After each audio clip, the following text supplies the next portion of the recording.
première intervention de la matinée. Et je suis très heureuse d'accueillir Madame la procureure du tribunal des grandes instances de Créteil, dans le Val-de-Marne, Madame Laure Bécuot, qui ne va pas sacrifier à la tradition du parquet en étant debout pour faire sa conférence, mais qui restera à mes côtés. Comme ça, je pourrai bien la surveiller et respecter les horaires de la matinée.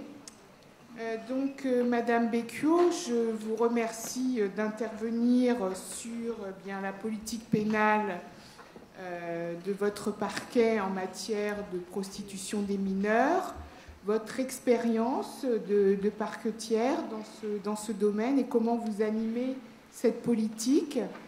Vous avez la parole. Merci. Oui, merci beaucoup de me donner l'opportunité d'expliquer ce que peut être une politique pénale en matière de prostitution des mineurs. Et en reprenant l'intitulé de la conférence qui m'a été proposée, j'ai tout de suite envie de vous dire, et puisque peut-être un autre, si j'ai bien compris l'intervention de Madame Marziano, je vais vous dire tout de suite que je vais casser les codes en tant que procureur de la République sur deux choses. Casser les règles sur deux idées. D'abord, vous dire qu'il est prévu 20 minutes de questions après mon intervention. Enfin, en tout cas, c'est ce que vous m'avez suggéré. Mais je ne vois évidemment aucun inconvénient si au cours de mon propos, je commence à jargonner quelque peu, où il y a des choses qui vous paraissent incompréhensibles, que vous vous manifestiez pour que je les éclaire au fil du propos. Deuxième manière peut-être de casser les codes, dire que la manière dont on me propose d'intervenir pourrait paraître contradictoire parce qu'on me demande de définir une politique pénale en matière de prostitution de mineurs. La prostitution par un mineur, sa propre prostitution n'étant pas un délit, je pourrais vous dire qu'il n'y a pas de politique pénale en matière de prostitution d'un mineur qui s'auto-prostitue. Bon, je fais un peu dans la provocation, vous l'aurez compris. Alors, il y a deux manières d'envisager la réaction du ministère public face au phénomène de prostitution des mineurs.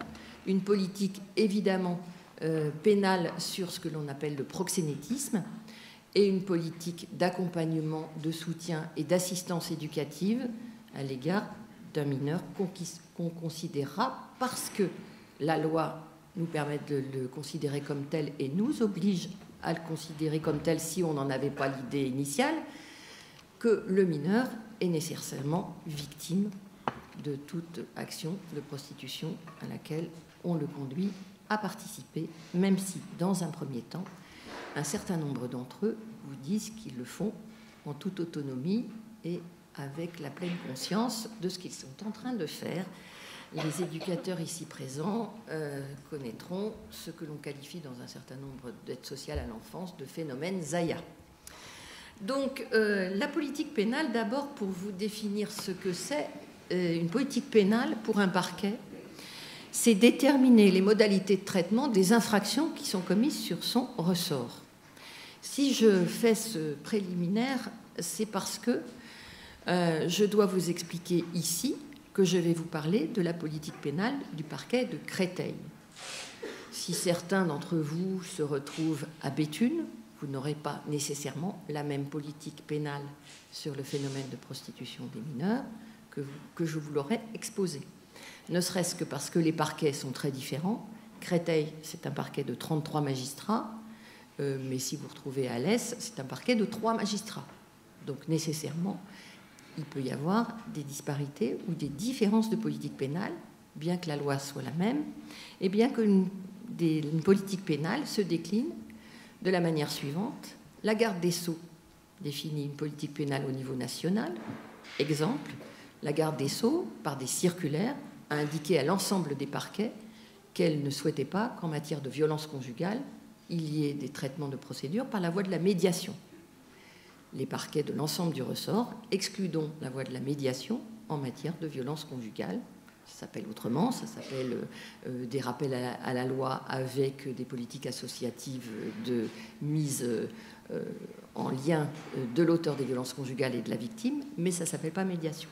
De la même façon, l'organisation judiciaire fait que les procureurs de la République, au-dessus des procureurs de la République, dans des circonscriptions, selon notre jargon, ou plus exactement des ressorts, sont sous la direction du procureur général, Et donc, la procureure générale, pour ce qui concerne Paris, peut définir une politique pénale qui concernera le ressort de la Cour, parce qu'elle analysera globalement les phénomènes d'infraction qui se déroulent sur une cour d'appel. Et enfin, un procureur de la République, sur son ressort, adaptera les instructions générales qu'il aura reçues et de la garde des Sceaux et de sa procureure générale au phénomène de délinquance sur son ressort. Exemple, avant d'être procureur à Créteil, j'étais procureur à Nîmes. À Nîmes, j'ai décliné des instructions de politique pénale sur les affrontements anti-corrida, pro-corrida. Vous imaginez bien qu'à Créteil, je n'ai pas eu besoin de décliner ce type d'instruction de politique pénale. Bon, cela étant, pour vous expliquer dans quel cadre on se situe. Alors, la politique pénale du parquet de Créteil, en matière de phénomène de prostitution de mineurs, j'ai envie de vous dire dans un premier temps qu'elle m'apparaît, et que je la souhaite, et qu'elle me semble être, volontariste dans la recherche des infractions. Et ça sera un premier point de mon propos. Et que c'est également une politique pénale qui se veut volontariste et lisible dans la réponse judiciaire au phénomène de proxénétisme et dans l'accompagnement des mineurs dans leur activité prostitutionnelle. Alors, vous m'aurez compris, accompagnement pour les sortir de l'activité prostitutionnelle. Et vous m'aurez comprise aussi, par rapport à l'intervention qui m'a précédée, l'idée que, de petit à petit, leur faire prendre le chemin que si certaines d'entre elles, puisque nous avons essentiellement connu sur Créteil, depuis que j'y suis, c'est-à-dire un petit peu plus de 2 ans, des phénomènes de prostitution de mineurs, il conviendrait peut-être qu'on s'interroge sur les phénomènes de prostitution masculine que nous ne traitons visiblement pas du tout à Créteil. Et ça va me permettre de revenir au premier point de mon propos. Le traitons-nous parce que ça n'existe pas, parce que ça n'existe pas? Ne le traitons-nous pas parce qu'on ne le connaît pas? Et c'est pour ça que j'en reviens à la première partie de mon propos, une politique pénale volontariste dans la recherche des infractions. Parce que vous aurez tous compris, je vous prie de me pardonner si vous pensez que j'enfonce des portes ouvertes, mais pour que je donne une réponse à une infraction, encore faut-il que je connaisse qu'elle existe. Et pour connaître qu'elle existe, il y a des critères où c'est plus ou moins facile. Vous conduisez sous l'empire d'un état alcoolique, j'ai le regret de vous faire connaître que je délivre sur le ressort du parquet de Créteil un certain nombre de réquisitions de contrôle alcoolémie. Si vous passez à l'endroit T où j'ai mis des gendarmes, ça ne me sera pas difficile de savoir que vous avez conduit sous l'empire d'un état alcoolique. Vous êtes victime d'un cambriolage, votre assureur va vous dire, si vous voulez être remboursé, il faut que vous alliez déposer plainte. Je vais connaître tous les cambriolages qui passeront sur le ressort du tribunal de grande instance de Créteil. Vous tapez quelqu'un dans un restaurant parce qu'il vous a fait une réflexion désagréable, il y a 15 témoins. Vous avez, évidemment, je vais pouvoir avoir la chance d'être informé de l'infraction. J'arrive avec des assez gros sabots, mais vous l'aurez compris qu'en matière de prostitution, c'est tout à fait différent. C'est tout à fait différent, pourquoi? Parce que d'abord, il va quelquefois y avoir des victimes de ce phénomène qui ne se considèrent pas comme des victimes. C'est-à-dire des jeunes filles qui vont estimer que se prostituer, ça fait partie de leur choix. On est un peu sur finalement la conférence précédente, que c'est leur choix. Et pourquoi finirait-elle par dire qu'elle le signalerait à tel éducateur? Alors elles savent bien qu'elles n'ont pas trop intérêt à le signaler aux éducateurs quand elles sont des foyers d'aide sociale à l'enfance ou dans des foyers PJJ. Pourquoi? Parce que nécessairement ces activités de prostitution, lorsqu'elles s'y livrent, c'est à l'occasion de fugues. Donc j'y reviendrai, parce que l'analyse de ce qui s'est passé pendant la fugue est évidemment un regard que chacun doit apprendre à avoir. Donc déjà une victime qui ne se considère pas nécessairement comme victime, y compris lorsque, sur quelque chose qu'elle pense d'abord d'une entrée dans la prostitution volontaire, elle va faire appel à un petit copain qui va dire « Oh quand même, là, je sais bien que ça peut être un peu dangereux, je sais bien que ça peut être pas... Donc tu voudrais pas venir quand même surveiller ce qui se passe pendant que je me prostitue ?» Et quand évidemment on va venir lui dire « Dites donc, mais votre petit copain là, au niveau du code pénal, ça s'appelle un proxénète », on va avoir à l'audience 2 personnes qui vont protester, l'un qui dit « Mais je ne suis pas du tout proxénète puisqu'elle était d'accord ». Et l'autre qui va dire, mais qu'est-ce que vous reprochez à mon petit ami? D'accord? Donc ça peut être un premier sujet. Deuxième sujet, évidemment, c'est une activité qui, en tout cas sur le ressort du tribunal de grande instance de Créteil, ce qui peut être une grosse différence sur le même ressort de la Cour d'appel de Paris par rapport à Fontainebleau ou même à Paris, une prostitution de rue dans le tribunal de grande instance de Créteil, ça n'existe pas.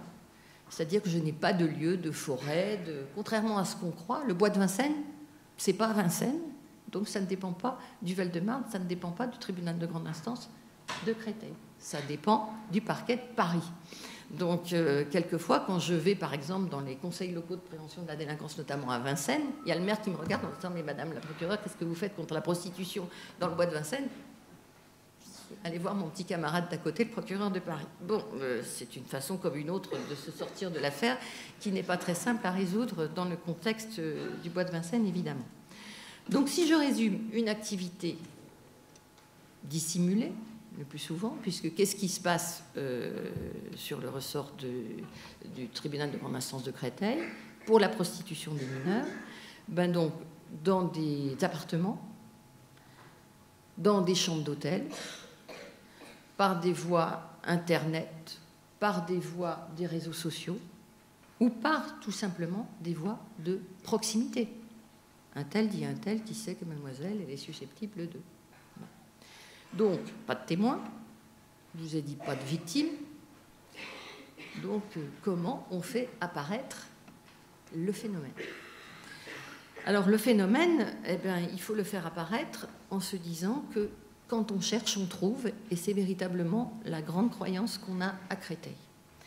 Et pour faire émerger ce phénomène de prostitution des mineurs, il y a eu l'organisation du parquet de Créteil qui s'est déclinée comme telle. Et cette organisation du parquet de Créteil, ça veut dire que sur 33 magistrats, il y a au sein du parquet 2 magistrats référents. C'est ce qu'on appelle vraiment des choix de structure. Magistrat référent en matière de proxénétisme, une magistrate référente en matière de proxénétisme majeur et une magistrate référente en matière de proxénétisme et prostitution, donc mineure. Pourquoi cette idée de magistrat référent? Le magistrat référent, dans mon idée, c'est d'abord un magistrat référent pour les structures internes. C'est-à-dire que tout collègue qui a la permanence va apprendre qu'il a un dossier, parce que ça va émerger, et dans des circonstances que j'essaierai de vous décrire de telle ou telle manière, un dossier de prostitution va en informer nécessairement la collègue référente, ce qui va déjà lui permettre de connaître le niveau d'activité sur le ressort, ce qui va lui permettre éventuellement de faire des liens, ce qui va lui permettre d'avoir une vraie compétence en matière juridique, parce que la jurisprudence peut évoluer, elle peut faire des rapprochements aussi en matière de connaissance de l'appréhension du phénomène. Mes 2 magistrates référentes sont ici présentes et donc, par leur formation spécialisée, acquièrent également une compétence particulière sur les échanges qu'elle a avec les uns et les autres. Mais surtout, magistrat référente par rapport à ce que je vais qualifier de partenaire extérieur. Et essentiellement, je vais dire en partenaire extérieur, vous l'aurez compris, les services de police, l'aide sociale à l'enfance, la protection judiciaire de la jeunesse, le conseil de l'ordre des médecins et l'ensemble des élus du département, le conseil départemental, l'ensemble des maires de la circonscription. Tout ça pourquoi? Parce que, là encore, quel est mon objectif? Puisque le phénomène n'est pas apparent, il faut qu'il le devienne. Et il faut dès lors que j'ai des sources d'information. Ce que l'on appelle le chiffre noir dans notre jargon juridique de la criminalité, c'est-à-dire ce chiffre que l'on ne connaît pas, il faut qu'il devienne peau de chagrin au fur et à mesure de notre action. Alors, pour devenir peau de chagrin, déjà, ces magistrats référents, et là, je vais vous parler donc essentiellement, puisque c'est le sujet du rôle du magistrat référent prostitution mineure et donc proxénétisme, ça a d'abord été, bien sûr, de suivre l'activité des services de police.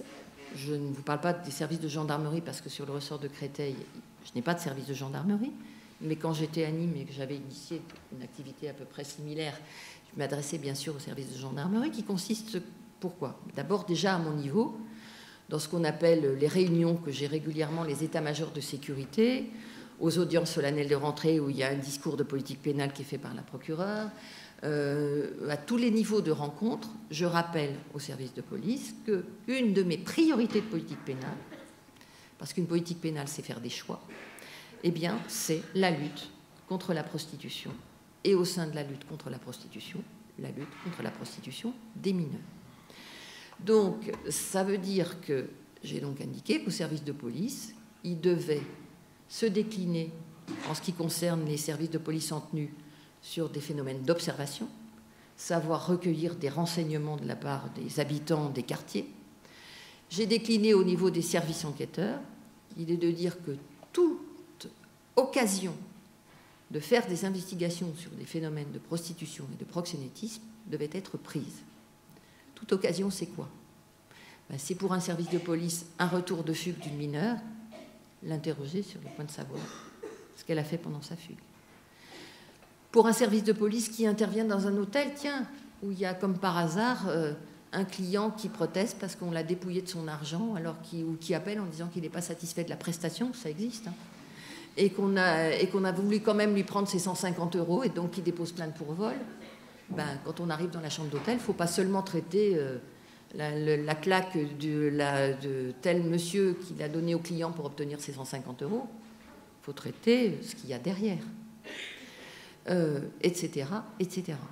Donc, cette volonté de faire émerger, c'est d'abord vis-à-vis des services de police qu'elle s'effectue. Je répète ma formule, et soyons-en convaincus, parce que je sais à qui je m'adresse. Quand on cherche, on trouve. L'important, c'est savoir avoir le regard.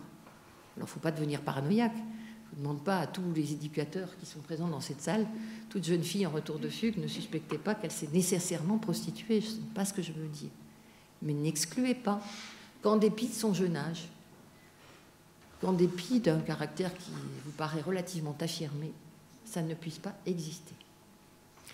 Donc, d'abord, l'action vis-à-vis donc, des services de police. Vous l'aurez compris, parce que je vous ai fait plusieurs appels du pied à cet égard, l'action vis-à-vis des travailleurs sociaux.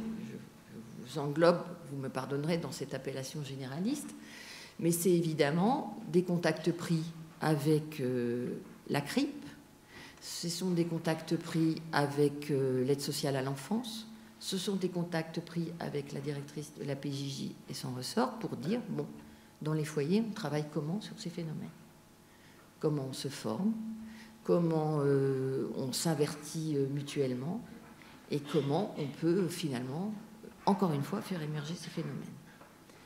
Ça continue avec, évidemment, ce qui est là mon rôle. Je participe à l'ensemble des conseils locaux de sécurité et de prévention de la délinquance. Alors, je pense que vous savez tous ce que c'est, mais pour les rares qui ne connaîtraient pas le déploiement, ils se réunissent 1 à 2 fois par an dans nombre de mairies de l'arrondissement. Ils sont pilotés par les maires, il y a la présence des préfets, d'un certain nombre de services, notamment la PJJ, le SPIP, tout ce que vous voulez, et on se réunit sur des thématiques de prévention de la délinquance.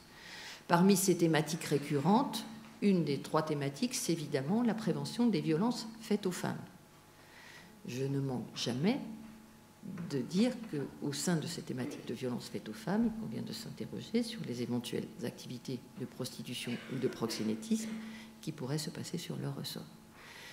Ça veut dire quoi? Ça veut dire que je ne vous dis pas que dès que je sors d'un CLSPD, j'ai 15 signalements de jeunes filles qui se prostituent ou de jeunes garçons. De jeunes garçons, je vous ai dit, j'en avais 0. Mais ce que je veux dire par là, c'est qu'encore une fois, c'est l'œil ouvert. C'est s'il y a un habitant du quartier qui vient dire « je ne comprends pas, dans l'appartement qui est à côté de chez moi, il y a un défilé, et je crois bien que là, il y a un phénomène de prostitution qui se déroule », eh bien, c'est à jouer. C'est à jouer. Et puis, enfin, l'ordre des médecins. Et notamment, j'ai participé l'année dernière à ce qu'on appelle les rencontres Val-de-Marnaises, qui sont organisées par le Conseil départemental de l'Ordre des médecins, où j'ai rappelé un certain nombre de principes. C'était mon discours, c'était je peux être à vos côtés, l'action judiciaire peut être aux côtés des médecins, mais les médecins doivent être aux côtés de l'action judiciaire, ne serait-ce que par rapport à ce qui trouble beaucoup les médecins, le secret professionnel. Vous savez tous qu'en l'espèce, pour le sujet qui nous occupe, il n'y a pas lieu d'être, puisqu'à partir du moment où c'est le victime, une mineure est victime, le secret professionnel est levé. Tout cela pour dire que ces actions de magistrats référents m'apparaissent être tout à fait fondamentales parce qu'elles déclinent un certain nombre d'émergences de dossiers. Je ne vous donnerai qu'un exemple.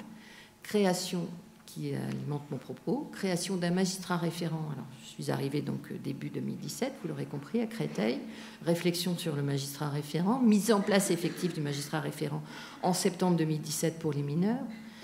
Avant, je dirais, c'était à peu près 6 dossiers qui étaient jugés par an de prostitution de mineurs. À l'heure actuelle, on en a à peu près 1 par mois. 1 par mois. Et quand je vous dis 1 par mois, c'est quelquefois 2 par mois.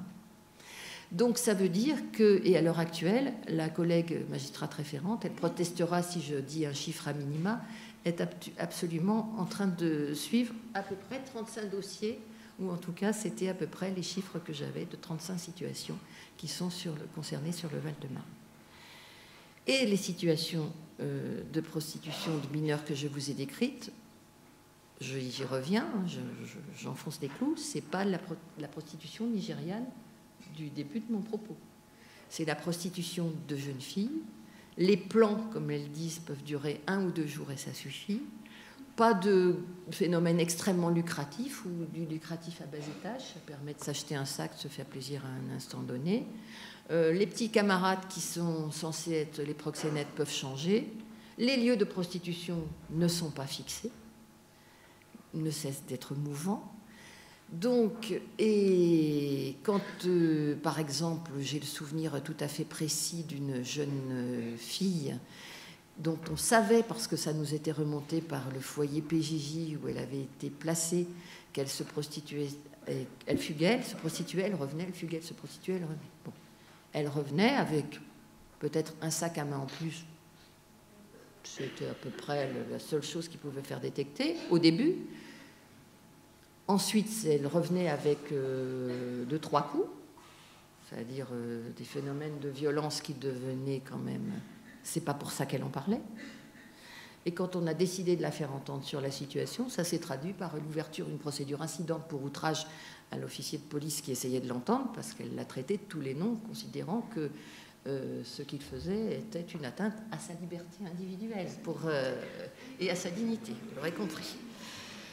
Donc tout ça pour vous dire que la tâche n'est pas nécessairement extrêmement simple, mais qu'il faut s'y engager tout de même. Donc après ça, donc les dossiers apparaissent, qu'est-ce qu'on en fait? Et c'est le deuxième partie de mon propos, qu'est-ce qu'on en fait dans la suite donnée? Dans la suite donnée, vous l'aurez compris, il y a une suite donnée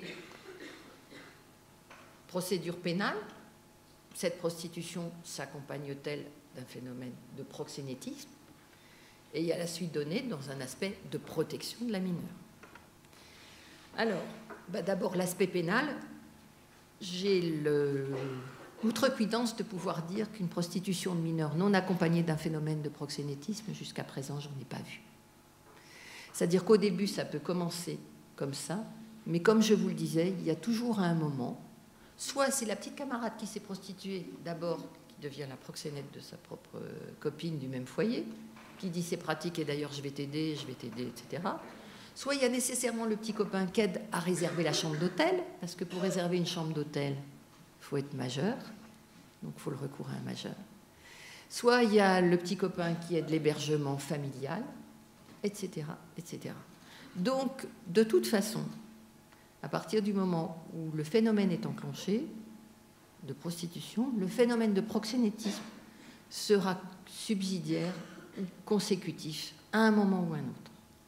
Et là, vous voyez bien d'où vient le cercle qui devient de plus en plus non vertueux, c'est que le proxénète va commencer à comprendre que ça lui rapporte, et que s'il commence à lui rapporte, il a une jeune fille qui peut être utilisée, pourquoi pas deux? Et on est après dans une véritable problématique de proxénétisme. Alors donc il faut faire une enquête pénale, et c'est là que les choses se compliquent. Parce que déjà beau que je sache que j'ai une victime identifiée, il faut déjà l'entendre. Alors l'audition va être possible, soit parce qu'elles ne se rendent pas compte que derrière cette audition, il y a effectivement peut-être le petit copain qui va devenir proxénète. Elle va être possible parce que ça dérape. C'est-à-dire que véritablement, elle a subi des violences et là, elle va raconter dans quelles conditions elle a subi des violences. Soit elle va être possible parce que grâce à un travail éducatif qui se fait parallèlement dans les foyers, elle va finir par dire qu'il faut qu'elle révèle ce dont elle a été victime. Et ça sera le début de sa prise en compte de la qualité de victime. Donc l'enquête doit être faite, mais vous avez vu les certains nombres de clignotants que je vous ai donnés, c'est-à-dire que pour vraiment établir une infraction contre un proxénète, il faut que je détermine qu'il en a profité, qu'il a aidé à la prostitution, et dès lors, il faut un certain nombre d'éléments d'enquête qui appartiennent à ce que l'on appelle, nous, la criminalité organisée. La criminalité organisée, ça veut dire quoi? Ça veut dire pour un magistrat du parquet qu'il a le droit de son propre chef, sans avoir recours à un autre magistrat, de placer sur écoute, par exemple, de faire un certain nombre de surveillances. Mais tout ça, c'est déjà très compliqué en soi. C'est du quotidien pour les services de police en matière de trafic de stupéfiants, par exemple. Mais ça implique écouter des heures de conversation. Ça implique que les téléphones ne soient pas changés rapidement. Ça implique que les lieux de prostitution soient plutôt fixes pour qu'on ait de la surveillance. Évidemment, vous aurez compris que dans un certain nombre de dossiers, c'est souvent long à établir. C'est d'autant plus long que des fois on déclenche une enquête, la mineure est là, on peut l'entendre, elle refugue, on l'a plus, on commence l'enquête et on est en espèce d'enquête sinusoïdale d'une longueur qui nous paraît absolument pas pertinente, évidemment, à la protection de la victime et à la lisibilité de la réponse pénale et à ce qui se dit dans les foyers. Elle continue et il ne se passe rien. Que fait la police? Que fait la justice? On entend suffisamment pour que je puisse le prendre à mon compte dans d'autres domaines. Donc les enquêtes se font quand même. Elles y arrivent parce qu'il y a un certain nombre de services de police qui sont déterminés à accomplir ce type d'enquête, nonobstant leur complexité. Mais puisqu'on se dit tout et que j'ai l'habitude de parler franc, pas suffisamment nombreux. Et puis c'est sûr que ce type d'enquête, je ne peux pas les confier à un commissariat local. C'est-à-dire que le commissariat local, il va faire quoi? Il va faire au mieux, il va prendre le départ. Et c'est ce qu'on demande à Créteil. C'est-à-dire, pour ne pas vraiment laisser échapper la moindre source d'information, ils ont le truc, ils font la première audition. Et ensuite, quand on sait qu'il y a proxénétisme, c'est le service départemental de police judiciaire qui prend, lorsque le mineur a plus de 15 ans, ça c'est des instructions de politique pénale qui ont été pour le coup déclinées par Madame la procureure générale, et c'est la brigade de protection des mineurs qui est censée prendre quand le mineur a moins de 15 ans. Vous imaginez bien qu'il y a des réseaux, il y a plus de 15 ans, moins de 15 ans. Donc là, on va pour des services qui sont surencombrés. Pour le magistrat du parquet, c'est « Ah, mais il y a moins de 15 ans, c'est pas nous. Ah, mais il y a plus de 15 ans, c'est pas nous. » Donc, bon, bref, le magistrat du parquet va passer un quart d'heure à essayer de convaincre tel ou tel service de bien vouloir s'emparer du phénomène. Pourquoi je vous dis que je ne peux pas laisser les commissariats saisis de ce type d'enquête, le plus souvent? C'est pas parce qu'ils ne seraient pas intéressés. Et là, ici, je voudrais... ne croyez pas, si vous pouviez avoir ce sentiment que ça n'intéresse pas la police, que ce soit exact. J'ai même là aussi la possibilité de pouvoir vous dire que c'est inexact. C'est simplement qu'à côté, ils doivent traiter les violences conjugales, le cambriolage, le vol à la roulotte, le vol à l'étalage, le défaut d'assurance. Et donc, parmi tout ça, sur ces enquêtes de vraie complexité, si je les laisse à un commissariat, ils seront vite je dirais, dépassés par tout ce qui va empêcher qu'ils suivent l'enquête au quotidien, quand les circonstances feront que ça doit se faire au quotidien, et que dès lors, ça pourra poser de vraies difficultés. Mais voyez, tout principe a son exception.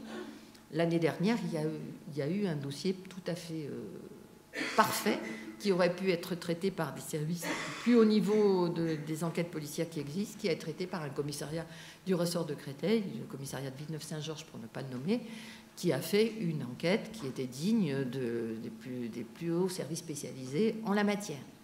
Simplement, ils en ont eu l'opportunité, ils ont dégagé du temps, ils avaient plus d'OPJ, d'officiers de police judiciaire, pardon, je vais essayer d'éviter les abréviations, que la moyenne, et donc ils ont pu faire ce type d'enquête.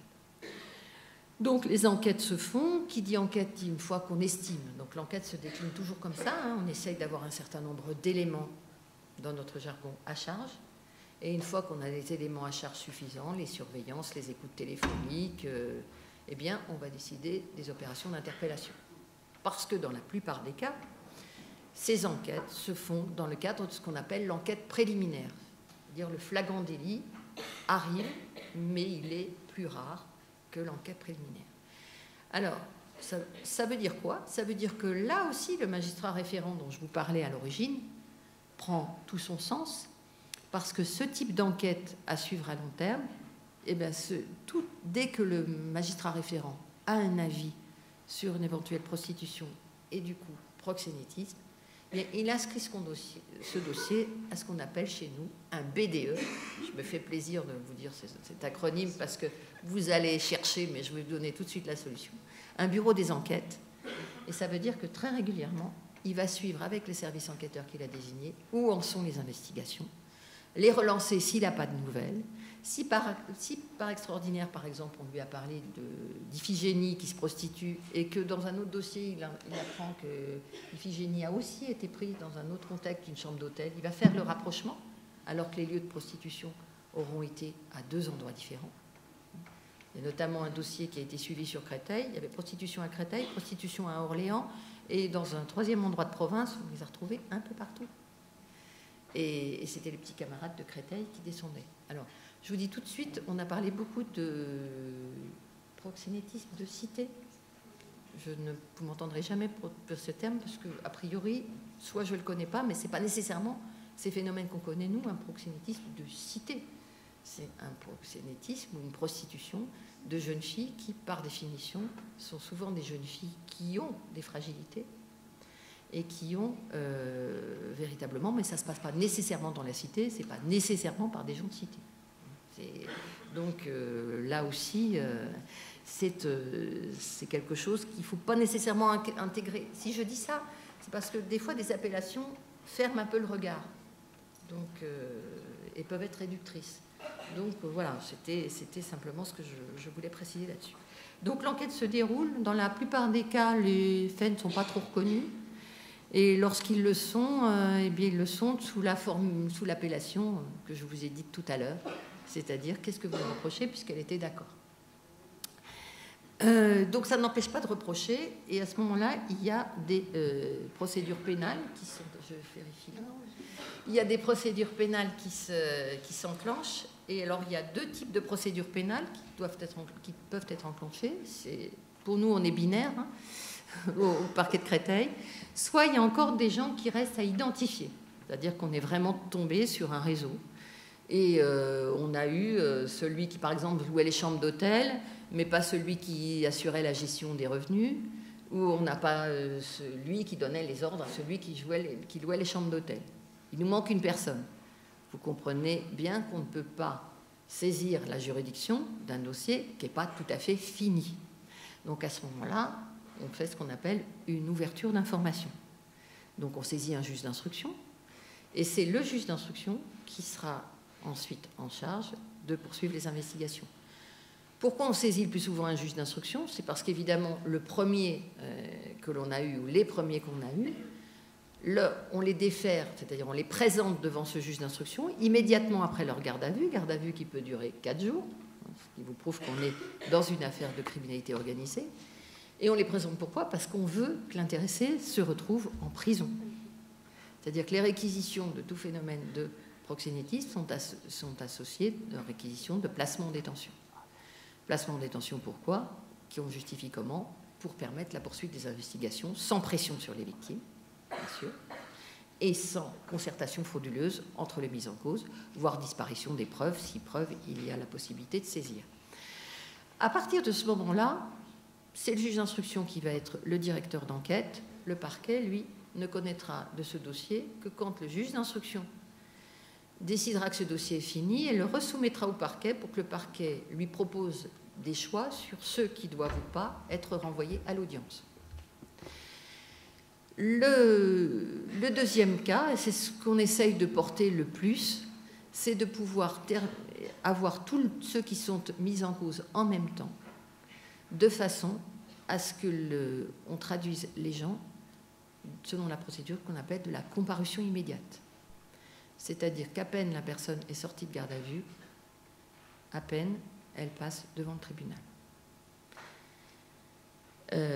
Cette procédure est une procédure qu'on a réussi à décliner avec un certain nombre de résultats dont je vais vous donner quelques-uns puisqu'ils sont quand même ceux qui ont pu... Alors je ne vous ai pas pris tous les jugements rendus parce que je suis été quelque peu fastidieux, mais j'ai pris ceux du dernier semestre 2018.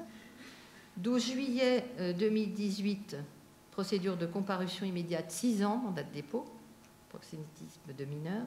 27 juillet 2018, 3 ans. Septembre 2018, 12 mois, dont 6 SME. Ensuite, sursis avec mise à l'épreuve, pardon.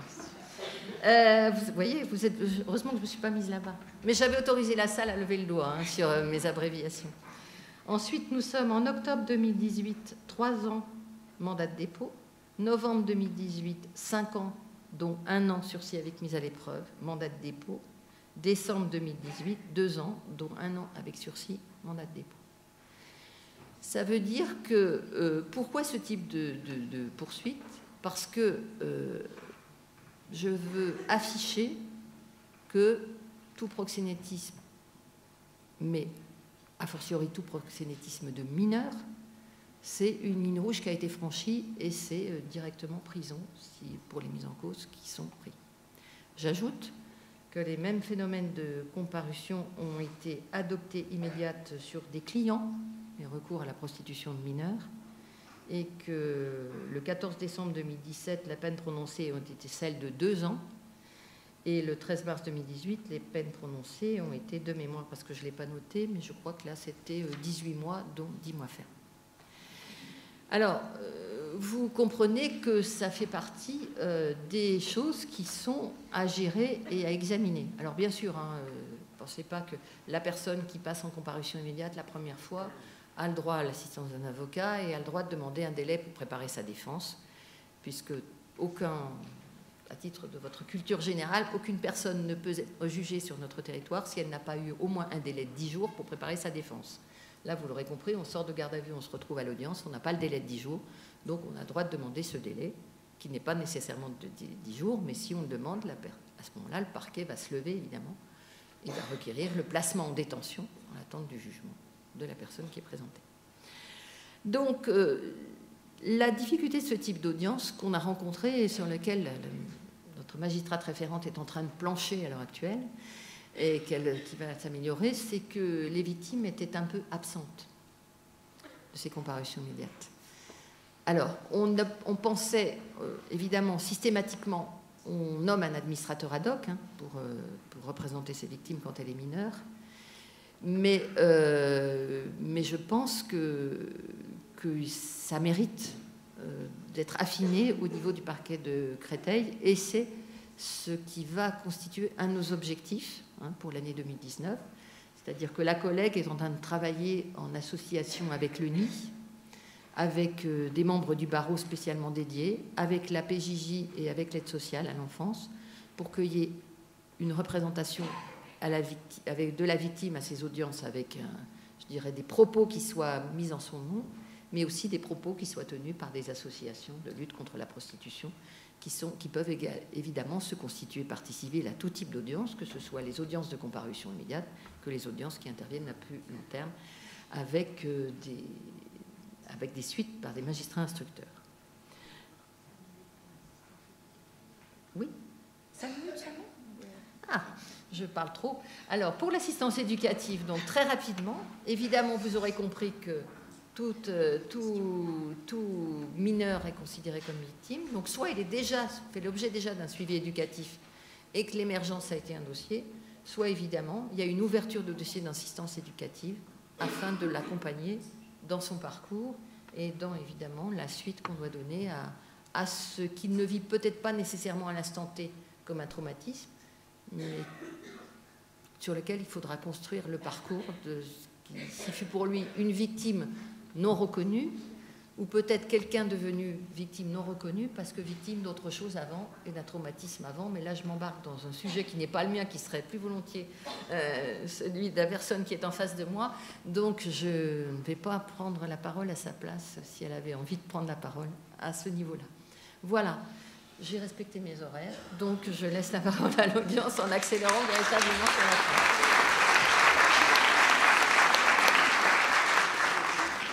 Merci beaucoup, Madame la procureure. Avant de laisser la parole à la salle pour les questions, et puisque j'ai le micro, j'ai le privilège de l'avoir encore pour quelques minutes, j'ai 2 petites questions à vous poser.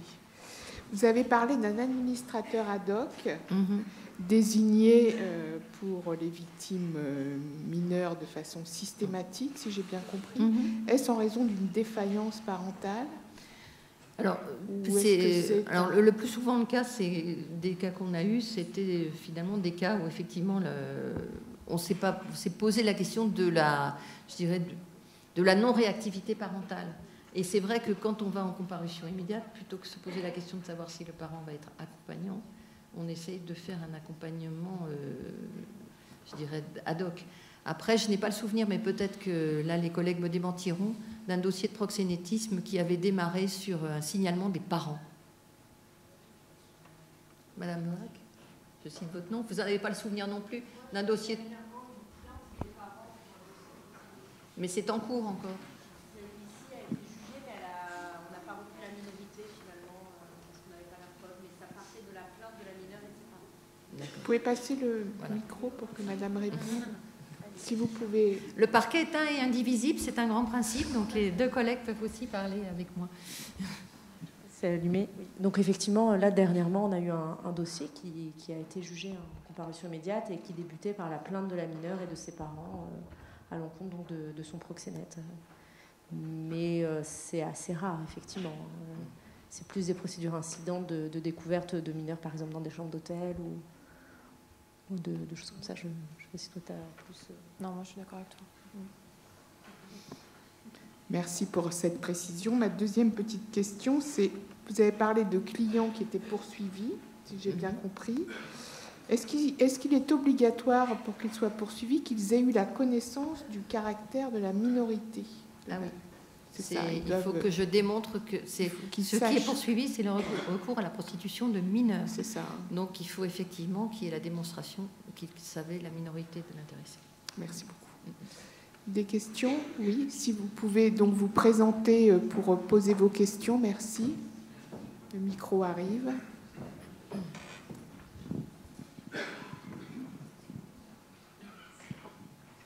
Bonjour, Arthur Melon de l'association AJA contre la prostitution des enfants. Merci beaucoup pour vos éclairages. Ma question porte sur les circonstances aggravantes. Il y a une circonstance aggravante de minorité qui est bien évidemment retenue dans ces affaires. À la CPE, on est surpris de constater que très souvent la circonstance aggravante de bande organisée n'est pas retenue au moment du procès, alors qu'elle est d'importance parce qu'elle criminalise jusqu'à 20 ans de réclusion l'acte de proxénétisme. Et j'aurais été intéressé de savoir, dans une affaire de proxénétisme, quels sont les éléments sur lesquels vous allez vous fonder pour savoir si oui ou non vous allez retenir cette circonstance, parce que on est dans des affaires où de façon flagrante des individus se sont concertés pour mettre en place des activités de proxénétisme. Voilà. Alors, comme vous l'avez dit vous-même, mais je vais rebondir sur ce qui la peine encourue est celle de 20 ans de réclusion criminelle. Ça veut dire que ces faits sont passibles de la cour d'assises. Et pour saisir un dossier de prostitution et de proxénétisme de la cour d'assises, il faut véritablement, si vous voulez, là c'est une gestion de politique pénale, très clairement. C'est-à-dire où je fais le choix que vous dites, c'est-à-dire j'applique stricto sensu en disant cette circonstance l'aggrave. Alors d'abord, soyons clairs, la bande organisée, c'est pas la réunion. C'est une différence juridique, c'est un concept juridique extrêmement différent. C'est pas parce qu'il y a 2 proxénètes que vous avez une bande organisée. Une bande organisée, il faut démontrer un réseau extrêmement structuré, des organisations, je sais pas moi, un banquier, quelqu'un qui est chargé de la location d'appartements, quelqu'un qui est chargé du recrutement des victimes. Vous voyez, donc c'est pas la même chose, pas confondre, déjà. Deuxième sujet, il faut savoir ce qu'on veut. C'est-à-dire que, et en l'occurrence, mes choix, c'est je veux une politique pénale où les jugements interviennent rapidement et soient lisibles. Or, si je fais le choix de la qualification criminelle, ça veut dire quoi? Ça veut dire que là, c'est saisi d'un juge d'instruction obligatoirement. Saisie d'un juge d'instruction obligatoirement, ça veut dire une enquête qui va comporter obligatoirement une enquête de personnalité des ou des mises en cause, avec une expertise psychiatrique, une expertise psychologique, un curriculum vitae, etc., etc. Une fois qu'on a fait cette enquête-là, il faudra renvoyer devant la cour d'assises. Actuellement, la cour d'assises du Val-de-Marne a, sans que j'adopte la politique pénale que vous suggéreriez, que peut-être vous appelleriez de vos voeux, 2 ans d'audiencement en stock. C'est-à-dire qu'un dossier qui aujourd'hui sera jugé dans 2 ans, en raison des sessions de cour d'assises qui sont ce qu'elles sont. Bon. Mais je ne peux pas pousser les murs à Créteil. Je ne peux pas créer une 2e salle d'assises, et j'ai les magistrats du parquet qui en font suffisamment, et je ne souhaite pas qu'à l'issue de mon intervention, elle se présente devant mon bureau armée de banderoles. Donc, je vais arrêter là, donc on va en rester aux audiences d'ores et déjà existantes. Donc bon, ça veut dire quoi? Ça veut dire que je fais le choix de ce qu'on appelle, quand bien même ça existerait, mais encore une fois, je ne pense pas jusqu'à mon arrivée. Alors, si vraiment, vous voyez, ça serait, je sais pas, un réseau de très haut niveau, avec des violences majeures, avec des choses qui ont été horribles, par exemple, des viols pour contraindre les victimes à la prostitution.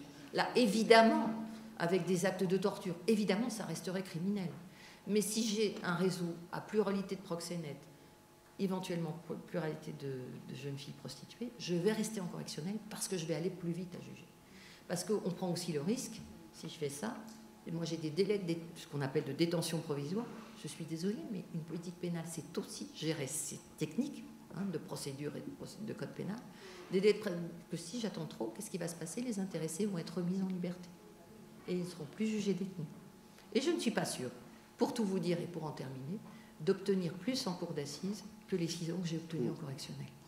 Donc, de fait, toutes choses égales par ailleurs, je pense que la politique pénale que je mène est, vous me pardonnerez ce manque de modestie, plutôt adaptée au phénomène que j'ai pu analyser sur mon ressort. Voilà. Alors, je rebondis. Je suis censée intervenir cet après-midi sur le déni. Et si vous saviez, je me pince à chaque moment de votre intervention, Madame la procureure, parce que j'ai l'impression qu'aujourd'hui, on parle des choses avec clarté, transparence, et quand on veut chercher, on trouve. Formidable. Je raconterai tout à l'heure que c'était vraiment pas le cas il y a quelques années, donc pour moi, il y a un progrès formidable qui a été fait. Juste une question quand même. Sur... J'ai cru que c'est moi qui vous faisais vous pincer, je me demandais pincer de bonheur, pincer de bonheur, Madame la procureure, pincer de bonheur. Bon, maintenant, les fêtes sont peut-être un petit peu moins glorieux que ce que vous nous décrivez, mais c'est formidable déjà à entendre. Non, c'est bien, moi, je suis entourée de médecins, j'ai failli faire un collapsus cardiaque, mais c'est pas voilà, d'accord. Et non, ce qui m'a aussi beaucoup plu, c'est que vous avez repris ce terme de proxénétisme de cité qui de nouveau nous renvoie dans le déni, parce que si on parle de proxénétisme de cité, on est dans le déni du phénomène qui concerne beaucoup plus de jeunes filles que celles qu'on décrit par le proxénétisme de cité, mais j'en parlerai tout à l'heure. Non, ma question est sur les procès que vous instruisez. J'ai entendu qu'il y avait un procès concernant les clients. 2. Ou 2. Bah, donc c'est pas beaucoup quand même.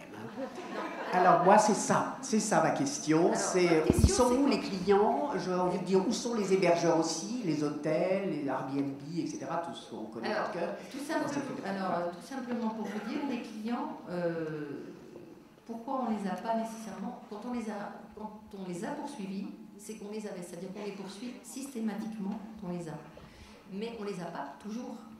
C'est-à-dire qu'on est, encore une fois, je vous redis qu'on n'est pas du tout sur des phénomènes de prostitution extérieure, où on les repère. Donc ce qui fait qu'on arrive très souvent à établir les phénomènes de proxénétisme sans les clients. Et les rares fois où j'ai pu poursuivre, c'est qu'en fait, on a pu monter une affaire de telle sorte que quand on a été interpellé les proxénètes, on les a interpellés alors qu'il y avait l'activité prostitutionnelle dans la chambre d'à côté et qu'on est tombé sur le client. Après, là, je sais que je vais vous fâcher. Mais tant pis, j'en prends le risque. Il y a quand même un risque sur la poursuite, mais qu'on choisit en matière de mineurs, vous l'avez vu. C'est-à-dire qu'il y a eu des clients de prostituées mineures, on a pu montrer qu'ils le savaient. Parce qu'il y a aussi ça, on tombe des fois sur des clients, mais ils nous disent, mais on ne savait pas qu'elles étaient mineures, donc on laisse tomber, puisqu'on peut pas, là, les poursuites ne sont pas possibles. Mais il y a aussi un vrai sujet qui se pose au service enquêteur. Je vous le donne un exemple, alors ce n'est pas nécessairement dans la prostitution des mineurs, mais je l'ai rencontré il y a peu. Sur le Val-de-Marne, il y a aussi beaucoup de prostitution, ça ne concernera pas beaucoup le sujet, parce que là, c'est des majeurs, par les salons de massage. Donc, on a essayé, j'ai fait une première affaire à un temps X. Les gens qui sortaient, ils disaient, oui, effectivement, ce n'était pas seulement des massages. Quand ils sont sortis, après qu'une fois, une ou deux fois, les OPJ ont dit, mais vous savez que vous pouvez être poursuivi. Ah, mais c'était que des messages, madame. J'ai plus de témoignages, puisque le témoin risque d'être poursuivi. C'est à prendre en compte.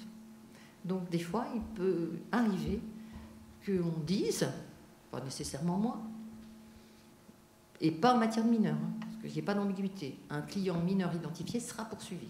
Parce que j'estime que là, c'est de l'agression. Enfin, on ne le dit pas, mais c'est une forme d'agression sexuelle. S'il sait qu'elle est mineure, il sait que le défaut de consentement est acquis, et du consentement peut-être dont parlait Madame Marziano avant. Du consentement réel, du consentement tel qu'il peut se construire, selon un âge. Mais cela étant, en matière de proxénétisme majeur, si le client témoigne, on lui fera un rappel à la loi en disant qu'il est possible qu'il soit poursuivi, mais on ne le fera pas, effectivement, pour répondre en toute sincérité à votre question. Et les hébergeurs, pardon. Alors, les hébergeurs. Alors, c'est une question là aussi qu'il faut se poser. Pour le moment, je ne l'ai pas trop résolu parce que je n'ai pas identifié d'hôtels récurrents. Sur le Val-de-Marne, ils peuvent exister. Mais en revanche, je peux vous dire, ça a quand même eu un petit effet à la suite du jugement de 6 ans. J'ai eu un nombre de signalements par les hôteliers de ce qui se passait dans la chambre d'hôtel. Je n'y ai pas vu de cause à effet, mais ça peut être aussi ça, une politique pénale. Ça peut être incité à faire autrement. Bonjour Madame la procureure. Oui. Je ne sais pas qui vous me entend. parle. Bonjour Madame la procureure, je m'appelle Dounia, je suis infirmière aux UMJ de l'Hôtel Dieu. Je me permets de poser une question vraiment qu'en termes politique pénale. Quelle est la position de la France en fait en termes des nouveaux eurosextours? Parce qu'on rencontre des mineurs. Les eurosextours. Vous m'entendez ou pas? C'est un phénomène de résonance, c'est-à-dire le proxénétisme à l'étranger, c'est ça que En Europe. Oui, en bien fait, sûr. on a rencontré des cas, notamment dans certaines, aussi bien boîtes de nuit qu'aux urgences médicales de l'Hôtel Dieu et de Saint-Antoine, des personnes qui étaient mineures et qui voyageaient de ville en ville et qui appelaient ça les eurosextours. C'est de la prostitution. C'est Derrière ça, il y a du de proxénétisme et il y a le même type de poursuites qui peuvent être faites de toute manière. Je vous rappelle aussi qu'un Français qui a recours à la prostitution à l'étranger, en Thaïlande par exemple, peut être poursuivi en France sur la prostitution à laquelle il a eu recours en Thaïlande. Là aussi, ça fait partie des exceptions du droit pénal international. Pardon. Excusez-moi, Elisabeth Duforest, je suis conseillère technique sociale à l'éducation nationale. Vous voyez où je veux en venir, vous n'avez pas du tout abordé... J'aurais dû dire éducation nationale, mais les signalements venant de votre honorable institution, madame. Voilà, c'est ça. C'est-à-dire que c'était indirectement une façon de dire... Non, c'est parce que nous remarque, alors moi je ne travaille pas sur Créteil, mais sur l'Académie de Versailles, de plus en plus de faits de jeunes filles qui se prostituent, qui ne sont pas obligatoirement dans des foyers, qui ne sont pas obligatoirement suivies à l'ASE ou par des services habilités. Nous, on a les éléments indicateurs, on a de plus en plus de clignotants. C'est vrai qu'au vu de ce que vous dites, vous nous conseillez de signaler très rapidement, dès qu'on a plusieurs indicateurs, en fait, qui pourraient nous faire penser à un moment donné à de la prostitution. C'est ça ce que vous nous dites là. Mes opinements de bonnet me confirment que je dis oui. D'accord, parce que... Alors, je rappelle encore une fois de plus, mais ça j'ai l'impression que je joue les anciens combattants, Je me rappelle avoir fait des interventions de ce type quand on essayait de convaincre des institutions de part et d'autre, de signaler pour des violences intrafamiliales sexuelles. Et à l'époque, l'inceste, etc., c'était un grand sujet, ce qui vous démontrera que j'ai quand même un certain nombre d'années d'exercice professionnel derrière moi. Et les gens me disaient, mais on n'est pas sûr. Mais attendez, vous n'allez pas être sûr, vous n'êtes pas enquêteur, vous n'êtes pas procureur, vous n'êtes pas juge d'instruction. Vous donnez les points de départ, et c'est à nous de faire. C'est tout. Parce qu'effectivement, je ne veux pas le produit fini. Oui, oui, bien sûr, d'accord. Oui. Parce que c'est un phénomène où nous, effectivement, à l'éducation nationale, on se rend compte qu'on a de plus en plus de jeunes, de ce que vous dites, hein, qui se regroupent et qui sont encore à l'école et qui sont scolarisés, puisque nous, on lutte justement contre l'absentéisme, il faut qu'ils soient là. Donc du coup, on a des décrocheurs, des élèves comme ça. C'est dans les indicateurs et on se rend compte de plus en plus de cette... Ça fait partie de l'objectif 2019 aussi, que l'éducation nationale chez nous s'implique dans ce regard et nous fasse des signalements. Parce que pour le moment, on n'en a pas eu de votre part. D'accord. Très clairement. Merci. Enfin, pas de votre part à vous. Hein. Non, je sais pas pourquoi. Alors, oui. Attendez, où est le micro? Oui, allez-y, madame, allez-y. Toujours votre docteur bloqué. Je veux savoir, quand le système juridique est enclenché, je pense que tous les parents sont au courant ou pas? C'est ça ma question. Est-ce que les parents sont au courant? Bien sûr. Oui, bien sûr. Il y a une audition des parents. Oui. Je continue là-dessus. Je suis parti de moi, je suis médecin, travaillant sur la planification familiale surtout. La problématique de la mineure qui confie certaines choses dans le circuit de soins et la confrontation avec le fait que finalement il va falloir qu'on passe au secret, on dérogue au secret professionnel, au secret médical, en informant les parents qu'il y a donc mise en danger de l'enfant et que ça passera par l'enclenchement des événements judiciaires, donc par l'information préoccupante, etc. La victime que vous définissez comme victime chez nous, c'est quelqu'un qui apporte quelque chose. Il ne vient pas nous voir parce qu'il y a un problème. Ces mineurs, souvent, comme c'est déjà dit, consentent pour elles, par rapport à l'estime de soi qu'elles ont, elles, à des choses qui pensent être de leur pouvoir de gérer. Nous, on leur dit non, donc on va informer vos parents, puisque vos parents, en tout cas, seront appelés à témoigner de leur place dans votre protection. Et donc là, la porte se ferme. Dans ce cas-là, puisqu'on va passer par les parents, ce sont des adolescents ou des adolescentes qui se construisent et qui sont anti-parents, etc., changent tout de suite leur discours. Je n'ai pas dit ça, vous m'aviez mal compris. D'ailleurs, s'il y a quelque chose de ce genre-là, ce ne sera pas pour demain, etc. Et ça, c'est extrêmement difficile. Oui, je peux comprendre, il y a toujours des parents derrière. Nous, en tant que soignants, pour pouvoir travailler avec ces parents, il faut qu'on travaille d'abord avec ces mineurs qui peuvent entendre ça. Et souvent, ce n'est pas entendable. Et du coup, en fait, la suite judiciaire ne se met pas en place. Hein, parce que l'histoire est complètement détournée. Que ce soit pour les violences sexuelles, autre, mais on sait dans la suspicion ou dans les faits qu'ils nous racontent de prostitution, tout à coup, ce n'est plus du tout ça. C'est plus du tout ça. C'est le petit copain et c'est ça. Et en fait, finalement, et on n'a plus de matière à apporter pour qu'une enquête judiciaire se mette en route à cause du fait qu'on introduit la place des parents. Non, mais alors là, je ne voudrais pas qu'il y ait d'ambiguïté dans mon propos. Les parents seront entendus en cours de procédure et rien ne vous interdit de faire directement un signalement. Alors après, ça appartient à votre modalité d'exercice sur lequel je ne saurais me prononcer, mais rien n'interdit de faire directement un signalement au parquet sans nécessairement informer les parents du signalement. Donc si ça crée une espèce de divergence de discours, il n'y a absolument pas de sujet de mon point de vue. Après, moi, je n'ai pas votre quotidien, mais j'ai en tout cas une conviction, c'est que quand un mineur porte une parole à un adulte d'une situation dont il estime s'ouvrir, c'est qu'il a toujours l'espoir que l'adulte porte sa parole vis-à-vis d'un tiers et soit dans le soutien.